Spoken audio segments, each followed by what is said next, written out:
This is a pork rasher recipe. First thing first, chop off my pork rasher into small pieces like this. Firstly, I put a olive oil and sashimi oil on hot pan. After a few minutes, I fry chopped onion or shallot and garlic and a little bit ginger.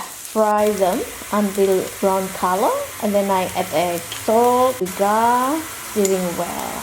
Next, add pork rasher into the fried pan. Stir it thoroughly, and then I add a white pepper powder. Give it a color, brown color little bit, and then stir thoroughly. After that, add a dark soy sauce and light soy sauce. And stir them together, mix them up, and add a hot water. Lid on for 15 minutes or so, and then we come back, take it out. I add a cinnamon, garnish, and couple or 3 cloves. Add a little bit more ginger. Mix them well. Add beans and mushroom.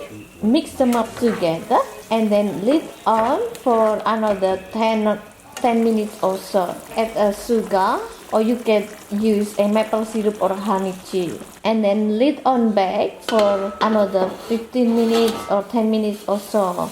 And then you check it out after that. Don't worry, if required, you can add an extra water. Don't forget to test it. If required, you can add an extra soy sauce or dark soy sauce. For thickness, add cornstarch mixed with little water. Here you go, you have it. You serve it with rice and tastes bloody good.